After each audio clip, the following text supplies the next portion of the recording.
The Morning Drive podcast from Double T 97.3 is presented by Cantex Roofing and Construction. I'm Mike Hebert, owner of Cantex Roofing and Construction. Every day is game day, and we'll get it right when it comes to your roofing, construction, windows, and mirrors. Call Cantex Roofing and Construction today. Together, we are one serving you. Hey, good morning. It is the Morning Drive on Lubbock Sports Station, Double T 97.3 and Double T 97.3.com. With Brendan Riker, who's in for Jeff, and Jamie Lent, I'm Chuck Heinz. Thoughts, comments, score predictions, Yates Flooring Center chat line. If you're headed out to a high school game tonight and you want to share, you got somebody playing in one or cheering in one or playing in the band in one, and you want to share, you can do that as well.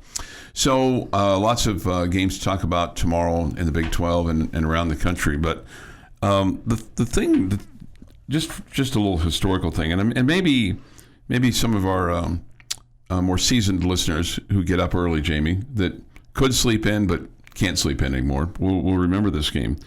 So when you look at Kansas and Texas Tech, first of all, for Texas Tech, your 23-2 mark against them is the best mark percentage-wise that you have against any of your opponents in the history of your program, at 23-2.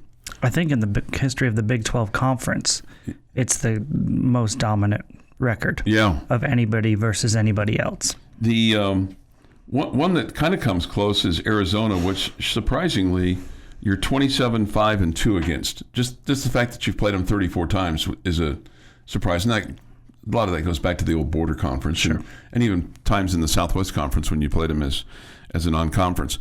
But the very first time that these two teams played, Texas Tech and Kansas, September 18th, 1965, is historic for a couple of different reasons. And if you were among the 35,300, in those days they estimated the attendance, you had somebody up there in the press box going, hey, it looks like 35-3, okay? There was a huge rainstorm in the third quarter, described as a biblical deluge, and the weather was ominous.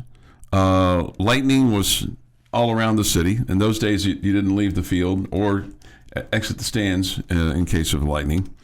There had been a tornado reported near Ropesville, and then by the third quarter, the tornado sirens were going on in the city as more cyclones were in the air. By the time they got to the end of the third quarter, the head coach for Texas Tech, J.T. King, and the head coach for Kansas, Jack Mitchell, both agreed to call the game at 26-7 Texas Tech. Okay? The other thing that's really interesting about this game is it's the first time that replay was used in a college football game. And it was a Texas Tech graduate, a gentleman by the name of Robert Walker, who used his Ampex technology, and it allowed Coach J.T. King to review plays the moment they concluded. The NCAA would ban this in 1967 because, quote, not all the schools could afford the technology. Okay. So I don't know, just thought that was interesting, just from a historical standpoint. So if you were at that game and you want to share, I'd love to hear from you this morning on the Yates Flooring Center chat line. You can go to the Double T 97.3 mobile app, which is presented by Happy State Bank. So the Red Raiders come in undefeated. I think there's more talk of this on a national level than a local level, and we've touched on it, and Coach McGuire touched on it, and I don't really think there's any reason to belabor the point, but some people think that this is a trap game, but you don't feel that way at all, do you? No, I 100% do. You do feel that way? Yeah, I've said that all week. Yeah, you have said that. I should have maybe listened. Well, just remember a little bit better. Got some wife skills over there. Ask questions and don't listen to the answer. That happened to me the other day. I asked a question, how much something cost, and I got in my car and go, you know what? I didn't hear a word that guy said. I wonder how much it was.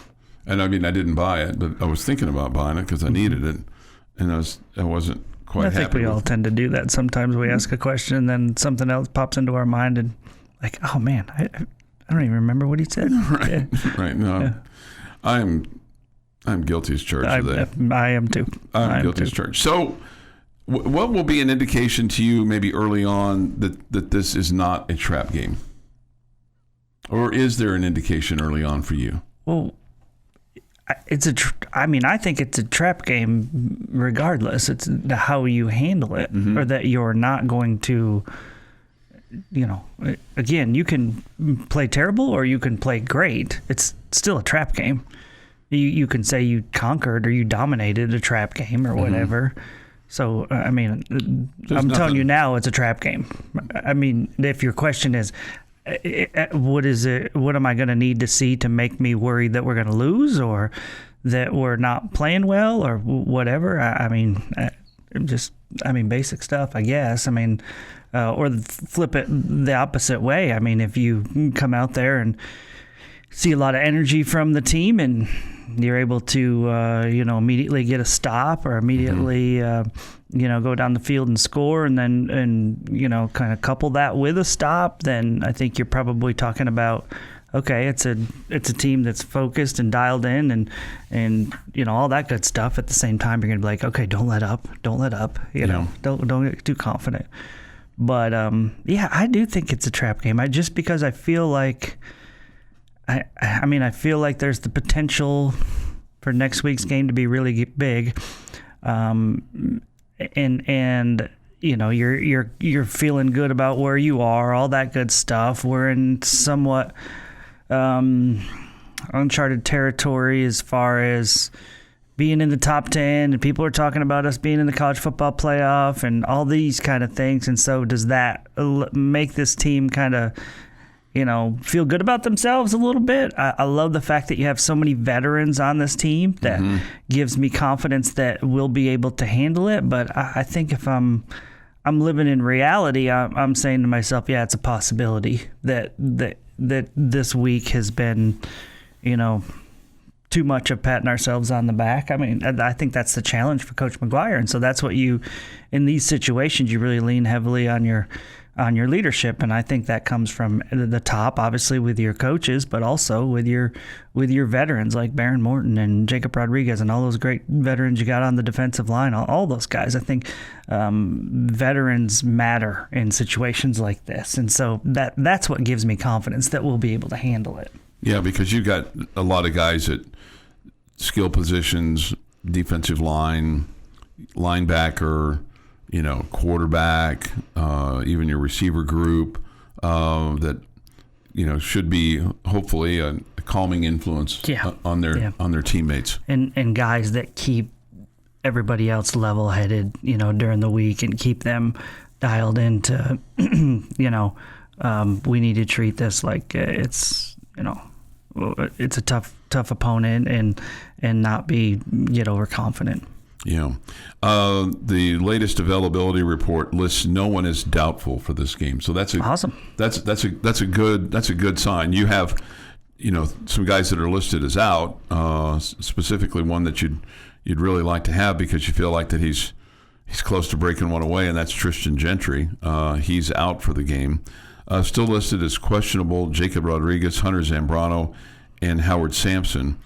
And really that's that status probably gets clarified this morning for those guys, whether that's listed when the next availability report comes out, which is right before game time. But if they can go on Fast Friday, which is what they do, like this morning they'll do Fast Friday, then they'll be good to go. And basically, I asked this question last night. The questionable is around 50 to 75%, maybe even a little bit higher, and the probable is between 80 and 100. It's when you're listed as doubtful and it's a road game that it makes it hard because you've got to have your travel roster set, and if they can't go, so if you see for us in particular for Texas Tech, if you're playing on the road and somebody's listed as doubtful this late in the week, it's highly probable that they're not going to play, and they're not even going to travel, because if they can't travel, then if they can't play, if they can't play, there's no reason to travel them, is what I was trying to say. But you're right, if they can't travel, they can't play, obviously. But there's no reason to use a spot for a guy that can't play, when you've got a limited roster to travel with. This is the Morning Drive Podcast from Double T 97.3, presented by Cantex Roofing and Construction. Continuous Red Raider football discussion this morning here on the Morning Drive. We'll have some other topics as well. You can weigh in on the Yates Flooring Center chat line. Go to the Double T 97.3 mobile app presented by Happy State Bank. Visual Edge IT hotline. It is open too at 806-771-0973 with Jamie Lent and Brendan Riker, who's in for Jeff this morning. I'm Chuck Heinz.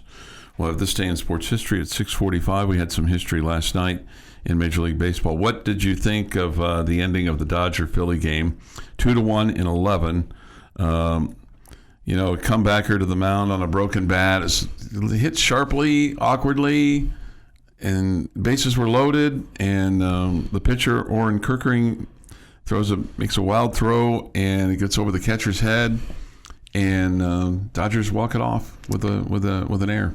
Yeah, I hate it. I hate when games end like that, just because I hate for that for that pitcher to have to deal with that. And I know he feels so devastated that he let down so many of his teammates and all that. I hate that for him. And as much as you say, well, look, there was a lot of ways that we could have won this series, and a lot of ways we could have won this game. All fair, but he's gonna. He's not. That's not gonna make him feel any better. No, he's gonna. It's gonna weigh on him. You want some guy to have a moment where he homers or makes a diving catch to end a series. You don't want to have some guy, becoming Scott Norwood. Yes.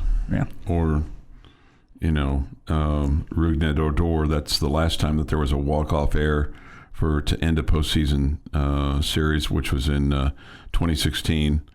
For the Rangers against the Blue Jays. I don't remember that at all. Well, the only reason I bring it up is because it was in the article, and I'm with you. I didn't remember that it ended that way. I'm sure Rougned Odor remembers that. Well, no wonder he was so mad at Bautista the next year. Yeah, right. And for the Dodgers and the Phillies, I mean, man, the Phillies they can't get by the Dodgers. It's the third straight year they get knocked out by the Dodgers. Man, the Phillies were really good this season. Again, heading into the playoffs, I told you, man, you get here and you expect the talent to come to the top, right? Mm-hmm. And the Dodgers look like a really good team, so I still would put my money on them. So when you look at that play, I mean, I guess, should he have gone to first? Could he have gotten the out at first? I think it's an easier play to first. Yeah. Just it's a more natural throw that you make a lot more. Plus the runner coming home is going to get there quicker than the runner going to first. Because he's running because there's two outs. Yeah, he's going on. The hitter swings, then takes off. He's a little bit slower than the guy coming down the line. So yeah, he should. I mean, he should have gone to first, but. Again, you can get the out at home, obviously, too. He just made a terrible throw. Yeah, and I mean, it kind of looked like even if it was on target, it was going to be a bang play. Yes. Yeah. And that's why when I was looking at the replay, I was trying to determine if the guy going to first, because of how he came off the mound and how the way that the ball was hit, he would have had to turn. But still, I mean, You're probably right. The easier throw was to first base, but still he would have had to make a play. Yeah, he still would have had to make a play. I mean, if he fields it cleanly, he's good either way. He probably makes it easily. So the Dodgers advance, and now they await the winner of Chicago and Milwaukee. Cubs win yesterday at Wrigley, or last night, 6-0 over the Brewers, and so the next game will be tomorrow in the Brew City. Does Milwaukee? And I'm going to ask you this later on, but you can go ahead and give us an early preview of what you think of Milwaukee and Chicago in terms of. Do you think Chicago's got a little mo, or does? Well, I think they definitely do. I tend to lean towards the home team in deciding games, which is kind of boring, But I'll pick the Brewers. Okay. Yeah. And then I also think they're the better team. Okay, you think the Brewers are the better team? Yeah. And then you think the Mariners are the better team as well versus Detroit. Yeah, but I mean, Tarek Skubal is a difference maker. So if he pitches well, then yeah, I'm going to take Detroit in that one. Okay. Because Skubal's on the mound. Okay. Viva 73 weighs in. He's been up and down this week. Viva 73. His Texas Tech versus KU prediction: Red Raiders 38, Kansas 0. I think. Shutout. That would be surprising. That would be surprising, just because they've been so prolific offensively. I've seen a lot of 38s, and I've seen some 17s, some 10s, some 21s, things along those lines, some 42s for Tech. I've not seen anybody predict here on the chat line, or even if you want to go to doubleTSportsNetwork.com and see what all the fellas think and their variety of opinions and scores and stuff like that. Everybody picked Tech to win handily.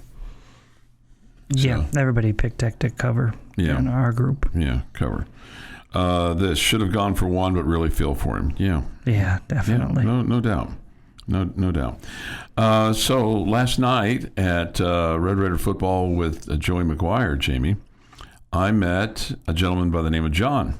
John happens to be the great uncle of Logan and Addison. Okay, Red Raider pitcher. Mm-hmm. And he shared with me that John McMillan, the former Red Raider, hunted ducks on Logan's grandfather's farm in Tohoka when Logan was in junior high school. Okay. And that he gave Logan some pitching lessons. He told him, throw it really hard like I do. And by the age 17, Logan was throwing 94-mile-an-hour fastballs, and apparently they still stay in touch. That's good. So that's awesome. And John, I think Logan has a chance to compete for the maybe closer role for the Red Raiders this year. Apparently, John McMillan is still friends to Logan, and Logan's sister is on the Texas Tech rodeo team. But here's the other thing that John made it clear to me, and he was nice about this. He just said, I agree with Jamie most often. which was fine. It was a pleasure meeting him and his friend. And it's good to know, after we found out yesterday that the folks at Memorial all agree with you. So it's good to know that somebody agrees with me once in a while, too. There's a great number of people that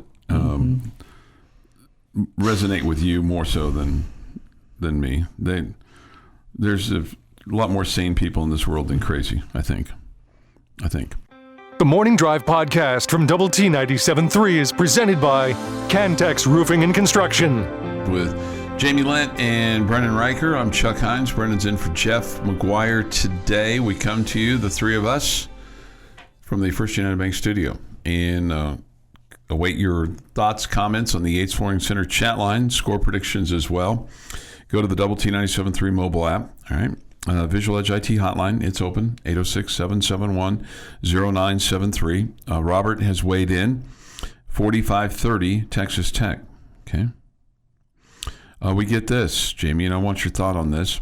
I don't want a big blowout Saturday, so it keeps us grounded for big road games. Okay. I'm not worried about that, I guess. I just want you to keep playing well. Yeah, and I would tell you that, a blowout of a team like this, I think gives your team even more confidence. Yeah, yes, I think that's what he's worried about, being overconfident. Yeah, and I don't know that I'm worried about that. Trevor says Texas Tech 52-21. All right. So, and then we have a 35-14. In there as well. Cameron says 38-17, which was my score. 38-17. Okay. Texas Great Tech. Minds think alike, I guess. I'd be worried about Cameron if I was Cameron. Cameron with a K, Kamron, Cameron. Okay, as opposed to a C. Mm-hmm. So maybe there's, K's in his family. A lot of strikeouts. Oh, yeah. And because it's the K, forward, it's a swinging K. Yes. Okay.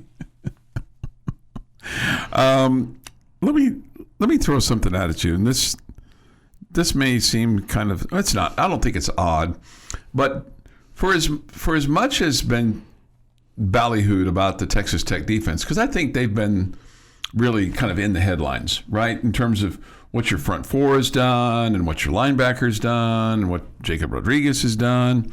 But let me just give you some numbers. This is off the Tech notes. Texas Tech is one of only 3 programs in the country to rank in the top 10 for scoring offense, scoring defense, total defense. Indiana and Oregon are the other 2. Okay.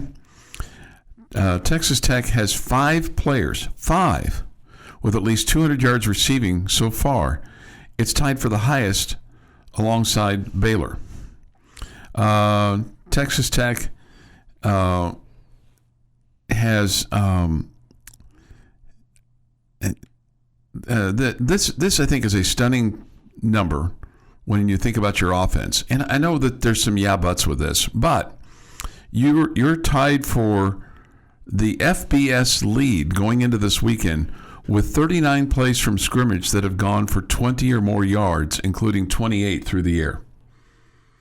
And I think if you were to talk to most people and just kind of do your man on the street poll, if you said, okay, what is your concern about this football team? I don't know about the offense. I don't know about the quarterback. I don't know about the offensive line. We seem to struggle. But when you and I realize some of this stuff is racked up against Arkansas Pine Bluff and Kent State and Oregon State. But you could say some similar things about your defensive numbers, which don't seem to get yeah-butted. Is that fair? Do you think that the offense hasn't necessarily gotten the bouquets that they maybe should? It'd be really short-sighted to have not noticed that, despite the fact that you, and I think in some ways this is a positive, despite the fact that you cruised past both Houston and Utah, one team that you think is pretty good, a top 25 caliber team, and another team that you think is okay, a bowl team. Improved, yeah. A bowl team. That you've cruised past them and won handily, but for much of the Utah game, you couldn't really get out of your own way. Mm-hmm. That was not necessarily the case against Houston, because you moved the ball up and down the field and then just struggled in the red zone. So I think there's been a lot more to, and here's the thing that I say, this is a compliment. I mean, you scored 35 points and 34 points in each of those games. It felt like you should have been mid-40s at least. Yeah, okay. Right? Coach McGuire would tell you it's 60 last week and 40 against Utah is what he would tell you. So I don't I can understand, and your defense. Your first team defense is barely giving up points, So right. and I can see why people are more critical of the offense at this point than they are the defense, or they're more worried about the offense than they are the defense. We've seen cracks there for the offense. I bet you Mac Leftwich and Coach McGuire would still say, hey, we haven't seen our offense at their best yet. We still think there's more from them. So I think you've been really good on offense. The numbers point that out. But at the same time, I think you feel like we probably should have been even better, and I don't know that you're necessarily saying that about the first 3 games. I really don't, at this point, I don't really care what you say about the first 3 games. But the last 2, you definitely feel like your offense left some meat on the bone. Sure. So I think that's fair for folks to say, well, the offense might cost us if it's, you're settling for too many field goals, or if you continue with the penalties and you put the defense in a bad spot, or the defense is on the field too much, or whatever. You can talk about those things. But yeah, your offense has put up big numbers and it has done good things. I totally get why Red Raider fans are more worried about the offense than the defense. I don't know if worried is the right word. Concerned, or just kind of maybe a little more critical. And I get it. I get it. I just my point was there have been some things to be headline-ish about with your offense. Yeah, no, I don't. There's things to be concerned about. I don't think anybody feels our offense is bad. Yeah. I think they feel like they beat themselves a little bit and they should be better. Okay. That's how I would describe it. Okay. I just thought that when I looked at a couple of things, like, wow, those are some pretty good numbers. But then you look at defensively what you've done, and you have outstanding, bullet points all across the defense. Your daily dose of sports and fun. This is the Morning Drive Podcast from Double T 97.3, presented by Cantex Roofing and Construction. Next, Jamie's question of the day. Jamie's question of the day on Double T 97.3 is brought to you by Connecticut of West Texas. All right, gentlemen, I am going to give you all of the Big 12 games coming up tomorrow, all Saturday games this week, and I'll give you the lines as well. And I want you to tell me which one you think is the most likely upset for this weekend. Mm-hmm. Okay? All right, UCF's at Cincinnati. Cincinnati favored by 10.5. Houston at Oklahoma State. It's 14.5 for Houston. 14.5 on the road. Isn't that crazy? Yes. Iowa State at Colorado. 2.5, the favorite Iowa State. TCU at Kansas State. The Horned Frogs are a 1.5 point favorite. KU at Texas Tech. Red Raiders 14.5 point favorite. Arizona hosting BYU. BYU, the line is up to 2.5 for them. And Utah hosting Arizona State. The line there is up to 8.5, and I think it's gone up because word is that Sam Levitt is listed as doubtful. Okay. So will we have an upset? You can say there'll be no upsets. Yeah, but that's boring. You know what? I'm really tempted with this one. I don't know if it's much of an upset if TCU gets beat by K-State because they're playing at K-State's place. It's not, but the TCU's favorite, so it's technically an upset. Yeah. No, I agree with you. But it's not like a huge one, but it's an upset. So you know what? I think Houston gets Okie State. I'm going to take Houston. I'm going to take Oklahoma State to get Houston. Oh. Ooh. I think Okie State gets one over Houston. I think they'll have a letdown game after they're wearing their Love You Blue and all that kind of stuff, even though they got throttled by the Red Raiders. I think they'll be they're bummed. Okay. I think the most likely upset of this weekend in the Big 12 is going to be Colorado over Iowa State. I think that's a Cyclone team that's still a little banged up. They're on the road. Despite Colorado's record, that's going to be a hostile environment. And, Colorado played BYU close. And I kind of see Iowa State and BYU in the same category. Both really good teams. But I think Iowa State's still kind of licking their wounds from their loss to Cincinnati. And it's going to be a close game between Colorado and Iowa State. But I really think Colorado's going to, because they're going to get one Big 12, or at least one Big 12 win this year. And I think this is going to be one of those for the Buffaloes. Okay. He's so wise on his predictions and thoughts. And we're going to do upon further review. Choice won last week. Brendan's going to win this week. Yes, we should just skip it. Seems like that game is played on paper. Choice thinks that BYU is going to lose at Arizona. I'm not as confident in that one. I'm with Chuck, and I think Kansas State will beat TCU this weekend. That's the one I think will be the upset. Iowa State in Colorado is an interesting one. Again, Brennan made some good points on the fact that Iowa State banged up. I also just think about them kind of sometimes when you lose that first game and you spend too much time worrying about that maybe you're not as focused going on the road. Maybe if you had a big opponent coming up, you'd be a little bit more focused, and so maybe they have a letdown. But I still think Iowa State's just better than Colorado's, that much better. So I'm going to take K-State to beat TCU. I feel like TCU has not looked good the last 2 weeks.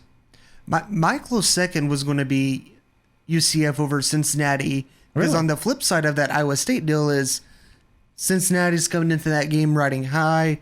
They're playing at home against UCF. If it was UCF 0-2 in the Big 12, so I'm sure Cincinnati could feel comfortable, and that's kind of a trap game for them. And those two don't like each other much. I think if it was at UCF, I'd pick Cincinnati. I'd pick UCF, but it's at Cincinnati. Which loss in your mind would help the Red Raiders the most? Is it BYU losing to Arizona? Is it Iowa State losing to Colorado? I think for the Red Raiders, Chuck, the best thing is for the best teams to keep winning. If the Red Raiders want to either A, get a higher seed in the college football playoff, if they win the Big 12 championship game, or B, don't win the Big 12 championship game and still want to have a shot as an at-large team, I think you need some highly ranked wins on the resume for your Red Raiders. I don't think you're in a situation of that you're rooting for the good teams to lose so you can get into the Big 12 championship game. I think you should be able to handle that yourself. Okay. I don't think it would look good if Houston lost to Oklahoma State. Just because you've already played Houston, they're out of the way. With Utah and Arizona State, you want the best team to win that game for sure, even if Sam Leavitt's not available. But that OSU operation is horrible. It's downright horrendous. Yeah. And I think Houston has it way more figured out. Blind squirrels eat every day, Brennan. Did you know that? I've never seen a blind squirrel. Blind squirrels eat every day. Never seen one. And I've surely never seen one, walking down the sidewalk carrying a nut. Do you think the squirrels outside of our bullpen here at the Raymar Complex, do you think any of them are blind? No, they all have sight. I think They all run when Choice comes out there. I think they're trying drugged. to catch one of them. They're drugged up from what's left over from the people that are in the neighborhood. They just leave stuff out, and they're drugged up squirrels. Choice says that Dylan Edwards isn't playing for K-State tomorrow. He said they've played bad when he's out. He's a running back for the Wildcats. To answer your question, Chuck, that's a tough loss for them. To answer your question, Chuck, what's best for the Red Raiders is for TCU to lose, because it's always good when TCU loses if you're a Red Raider. Coach Joey McGuire was asked last night on his radio show if style points matter. He said, I think they're going to, but then he said this: as long as we keep winning, we'll be fine. If we slip up, then style points will matter. Yeah, completely agree. Completely agree. And now, some style points could help you with the seeding in the playoff to get a home game or whatever. But that'd be the only thing.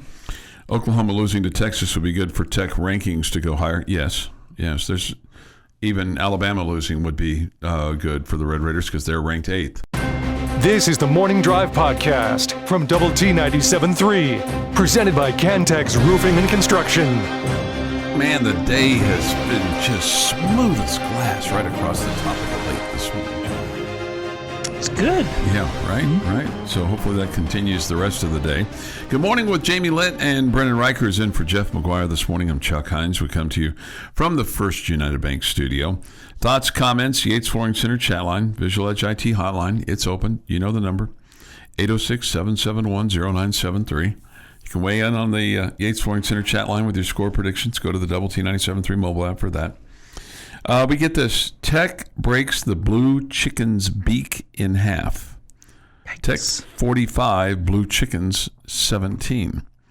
Not so much a chicken and a mythical bird, but okay. It's, I don't know where the chicken comes in, but maybe so. It kind of looks like one. Maybe so. Yeah, there's times when There's times in various versions of their logo that it looks like a blue chicken. Other times it looks like an ostrich. Ostrich. Okay. Yeah, ostrich. Let's see this. SMU was 11-1, losing to BYU and not playing any of the other top ACC teams. Lost ACC championship last year and still got in. I think we should be the same this year. Hopefully this is a moot point and we win them all. Okay. Mm-hmm. All right. It would be good. It would be good, if Texas beat Oklahoma tomorrow. That would be helpful for you in terms of moving up in the rankings, provided the Red Raiders win tomorrow. Okay. That's just my take on it. I look at the top 25 games tomorrow, and we're going to have one for you mid-morning. It's an 11 o'clock kick from Illinois. Ohio State plays at Illinois. I just don't think there's any chance at all that they'll beat Ohio State at home. I would be shocked if Illinois is within 2 touchdowns. There you go. Shocked. There you go. Tonight there is a top 25 game. North Texas plays South Florida. North Texas is 5-0. Okay. And South Florida is 24th in the country. Eric Morris, of course, is the coach at North Texas. They have a sold-out stadium tomorrow for that game, or tonight for that game. He's a candidate for the Arkansas job. Makes sense. Okay. And remember the guy, he was the running back from Oklahoma. He was a coach here. He was the head coach at North Texas. I can't remember his name off the top of my head, but you know what I'm talking about, right? He was a coach here in the Leach administration. He left here before the 2009 season to go to Arizona. He was a running back at Oklahoma, and he was the head coach at North Texas.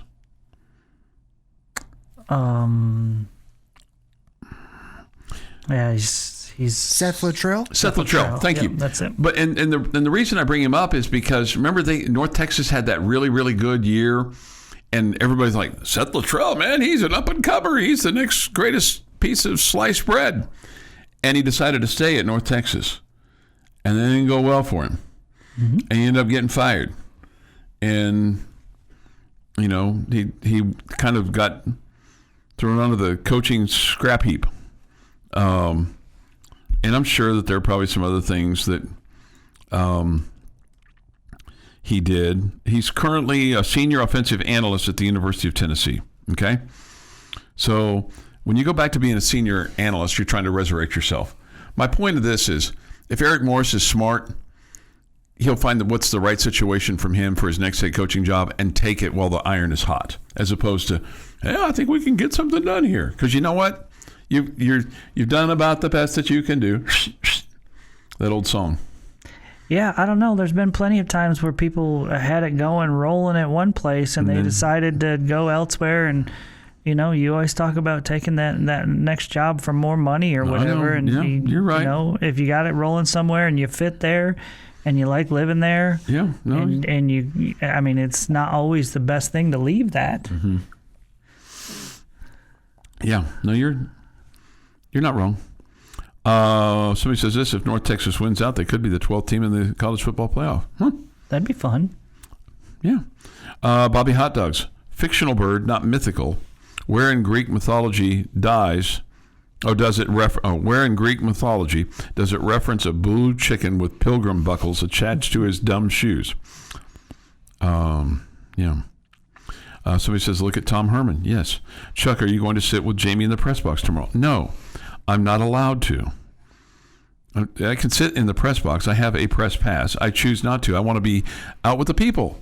And me and the Phenoms and the Lucky Lady are all going to be on the east side tomorrow.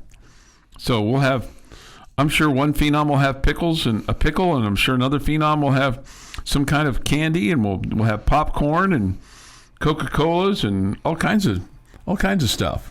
Jamie already has to sit next to one Kansas guy. I don't know if he needs to sit next to another Kansas guy during the football games. I have sat next to Jamie at a grand total of one game, and I wore them out.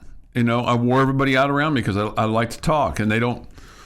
Well, they talk in hushed tones, or they have their own kind of Klingon language that they have, and they don't want my chirping, and they don't want my analysis, and they don't want my tidbits, and they don't want my handshaking, which is again, I don't belong there, and I know that. And that's when you are self-aware like that. I think that speaks highly of somebody when you know that you're a bad fit for that environment. And I know that I'm a bad fit for that environment because it's serious stuff up there, man. It's serious stuff up there. Jamie just wrote this in the Yates Flooring Center chat line. The press box is the biggest that I know of in the Big 12. It is not big enough for the two of us. Wow. And I know that. And I'm fine with that. Chuck, you're a guy that when you watch your teams play at the house, you'll sit there. You've told me and have conversations with your on text with your crew. You got like a group chat that you guys are commenting on the game and all that kind of stuff. When I'm watching the game, I just don't need the comments. I just want to watch the game. No, I understand. I just want to watch the game. And I'll comment to the lucky lady too, and she gets analysis that she doesn't necessarily want, but she tolerates it. God love her, right? No question. He does. He does. Yeah. Chuck is amongst the people a commoner. Would you call me a commoner? I don't think you would. You're the farthest thing from a commoner that I know. You're a one of a kind. I'll take that as a compliment. My wife is a KUJ doc, and that mascot looks like a scary blue crane. That from Lindale Jeff. Oh, okay. This has been the Morning Drive Podcast, presented by Cantex Roofing and Construction. Check out our library of Double T 97.3 podcasts at doublet97.3.com.